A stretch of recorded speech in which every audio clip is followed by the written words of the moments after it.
Alright, what's up guys? So finally it's time to charge up the system. Well, first I'm gonna evacuate it, and then I'm gonna, if it holds vacuum, I'm gonna charge it. This is the low pressure hose, high pressure, and that's your charge and vacuum line right there. Manifold set. These are the couplers that go right there. This is the low side blue, high side is red. So this basically connects to there, and this one connects to the middle one, to the pump. And yeah, I'm gonna vacuum out the system to negative pressure and pull it off the vacuum, and hopefully it stays at negative. And if it does, I'm gonna recharge the system. I got a tap right here with the proper attachment that goes to this, because it's different threading. And if it doesn't hold vacuum, then I gotta find the leak and keep on going through it and then recharge it. Alright, gotta test the pump. Seems to be working good. So now got it hanging up here. That goes there. Gonna connect everything up, and let's see. All right, so I got them on. I got them open. Now these are still closed right here. Now I'm gonna turn the pump on and suck out all the air out of the system, and hopefully it holds vacuum. You can see how it's negative right there, and negative right there. So yeah, so we'll see. All right, so the pump is on. I'm gonna wait till it goes all the way right there too. Then I'm gonna close them up, and yeah, should be good. All right guys, so it's been about 25 minutes, still pulling vacuum. And 5 more minutes, I'm gonna turn it off, and hopefully it doesn't go back down. This pump is kind of quiet too, so I don't know if it's working actually pretty good, but yeah, I'm gonna give it 5 more minutes. Hopefully it holds. Alright guys, so unfortunately it's going back down. It was on 30, now it's almost on 10, and right there it's going back to 0. Yeah, it kind of sucked, so I really have to charge the system with some dye and do the black light deal, and try to find the dye within the system if it's leaking out anywhere. But yeah, but it did not hold the vacuum, and that sucks. Look at that. But what I did read about was that since there's a moisture in the line from, you know, like the outside air, whenever you hook up the vacuum and cool the vacuum, you're basically boiling the moisture inside here, and that would cause these gauges to go down and fluctuate and stuff like that.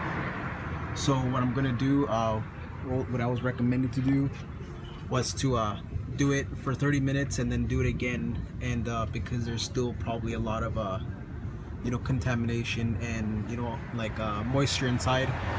And second time should be a charm. If not, then I have a major leak somewhere. Alright, so battery's getting kind of low, but a little while ago right here, this is like the exhaust port, a lot of steam was actually coming out, and I read that that was the steam that it was getting vacuumed out of the system. So I do have a lot of moisture inside the system, which is good because I'm getting it out, and I might get a positive result this time around. So let's see. Alright guys, so I did it for the second time, and yeah, it went back down, but it did go back down a lot slower this time. So I'm gonna give it a third try and see, but this time was definitely a lot slower. The other time it just shot down, but I already know that there's a leak, but it would kind of be kind of cool to get the rest of the vapors that come out of here, the moisture, because you can tell that there's steam coming out. Yeah, so it just kind of sucks though. So I'm gonna wrap the video up right here, and still gonna try for a third time. And next is gonna be putting in dye through here and looking for a leak throughout the system. Alright guys, so basically what I did, I went to AutoZone. I bought a cheap 12 ounce can of R134A. I also got a UV dye. I put dye in the line. I didn't purge it, so kind of half-assed it, but I put it through here instead of a special injection. And I put that in here. I also put a PEG 46 oil in here to mix with that. Then I hooked it up. Hooked up the low side. It took the charge.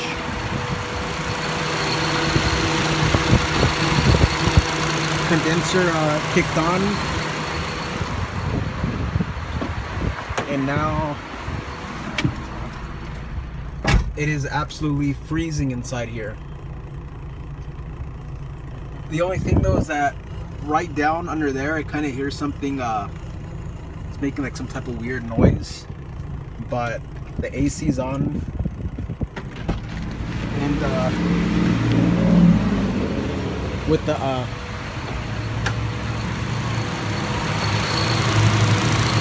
thing spinning,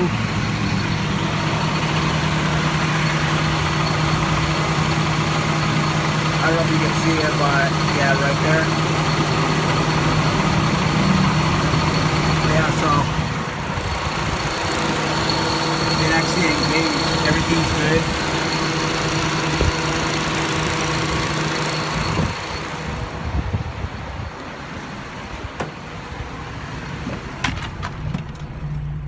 But it only took a 12 ounce can, and 24 or 26 ounces should be inside of the system, and it's freezing.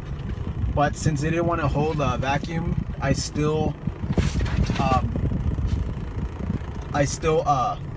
freaking put Freon in there just so I can get the dye in there. And so far I'm gonna drive it around, check if there's dye. But I actually checked for vacuum one last time and it didn't go down, so I'm really not sure though. So far so good. Cold AC. Just gotta update this to see if this coldness goes away and if the dye actually detect any leaks.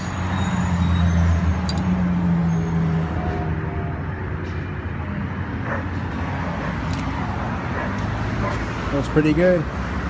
Working good.